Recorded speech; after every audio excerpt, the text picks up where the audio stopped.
Salam jumpa sahabat M2TV dimanapun Anda berada. Dan apa kabar para mantan tim sukses gubernur, bupati, wali kota, dan juga mantan tim sukses legislatif tahun 2019. Bagaimana kabar kalian? Apakah ada yang sudah sukses? Kalau sudah sukses, alhamdulillah.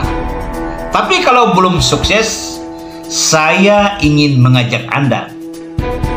Coba Anda perhatikan, setelah Anda berjuang mati-matian, membela dan memenangkan gubernur, bupati, dan wali kota yang Anda dukung, pasti yang menikmati hasilnya keluarga gubernur, keluarga bupati, keluarga wali kota yang terpilih menjadi pejabat daerah. Dan Anda tidak akan sukses karena memang Anda tim sukses. Anda bukan orang sukses.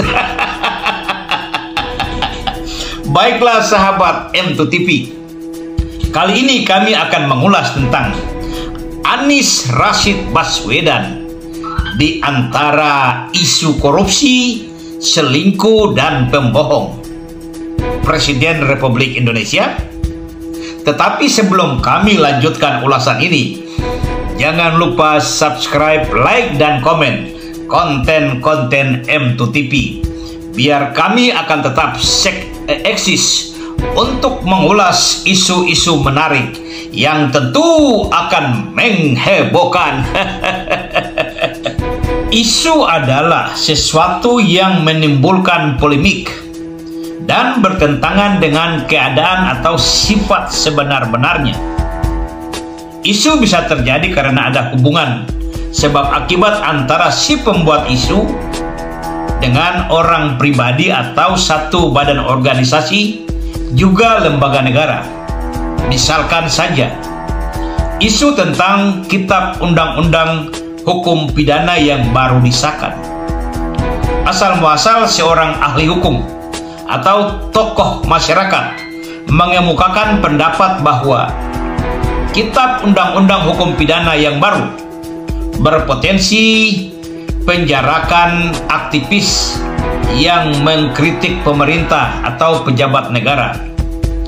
Usut punya usut, si tokoh masyarakat atau ahli hukum ini adalah berasal dari kelompok oposisi yang tidak dilibatkan dalam penyusunan rancangan Kitab Undang-Undang Hukum Pidana yang baru. Di sisi lain, bermula dari isu tidak sedikit sesuatu yang sudah menimbulkan polemik dapat dibuktikan kebenarannya dan menimbulkan dampak yang sangat besar. Contoh adalah Dr. Ivan, Direktur Departemen Darurat Rumah Sakit Wuhan, Cina, adalah orang pertama yang menemukan virus COVID-19.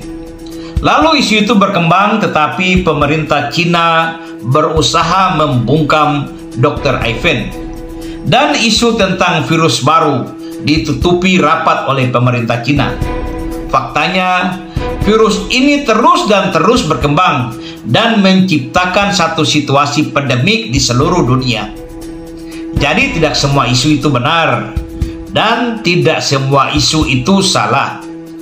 Untuk menangani isu melalui memunculkan satu kajian yang bernama manajemen isu.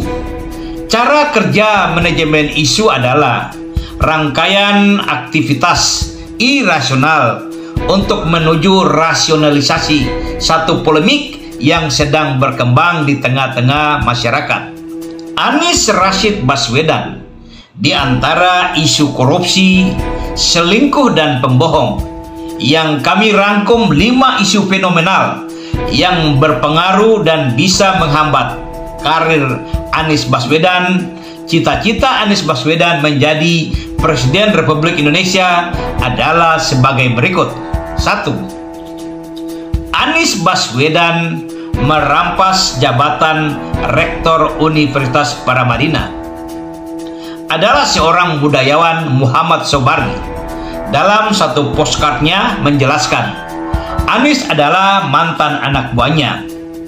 Sejarah Anies menjadi Rektor Universitas Paramadina melalui cara-cara licik dan tidak beretika. Karena dalam proses pemilihan Rektor Universitas Paramadina yang sebenarnya, Yudi Latif sudah terpilih. Tiba-tiba Anies datang dengan cara-cara yang tidak beretika, lalu boleh dikatakan merampas jabatan itu tanpa merasa berdosa. Menurut Sobari, Anies Baswedan tipe manusia yang sangat ambisi. Yang kedua, Anies Rashid Baswedan dipecat Presiden Joko Widodo karena diduga melakukan korupsi. Kutipan Kontan.co.id 3 April 2017.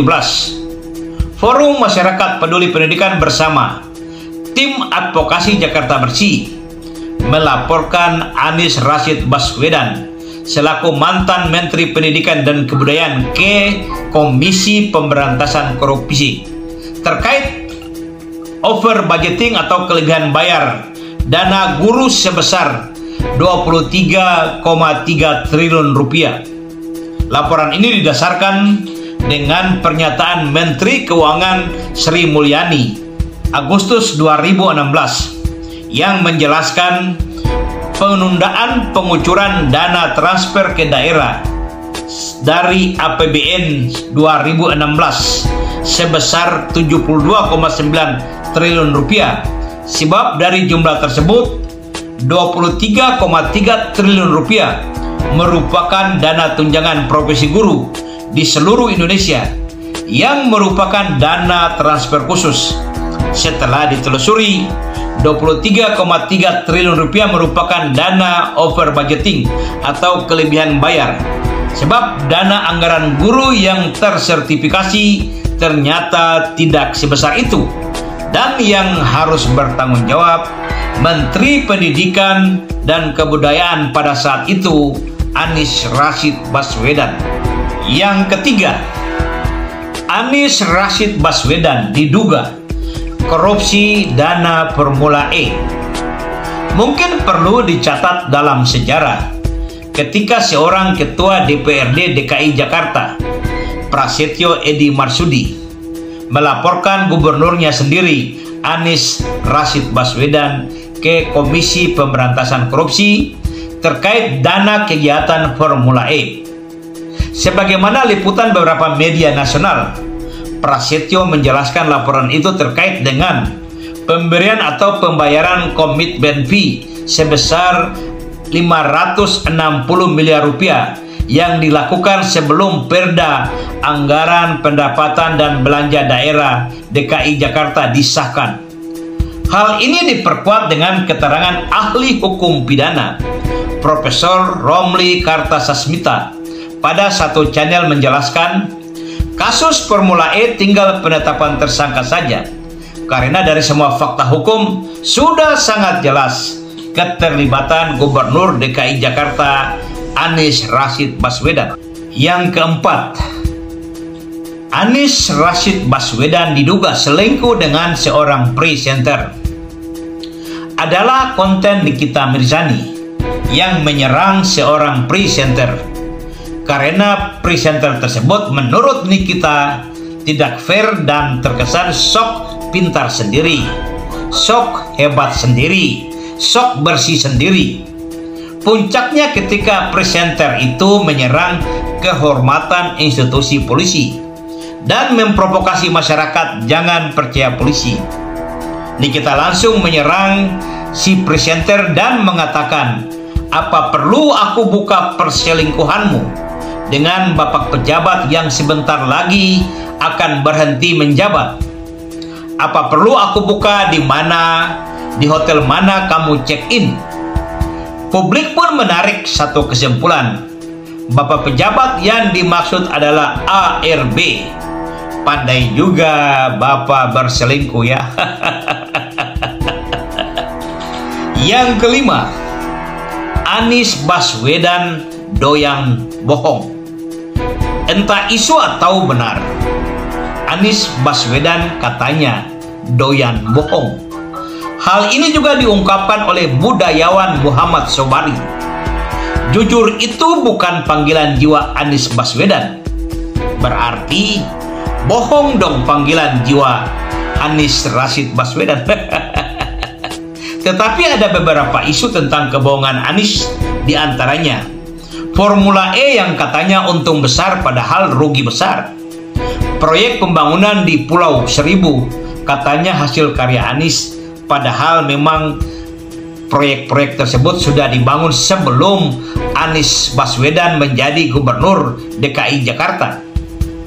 Dan kembali ke penilaian masyarakat masing-masing. Apakah seorang tokoh seperti Anies Rashid Baswedan bisa memenuhi syarat untuk menjadi Presiden Republik Indonesia? Publik sudah cerdas. Pemikiran masyarakat kita makin maju. Apa yang dipilih itu adalah hak subjektivitasnya masing-masing.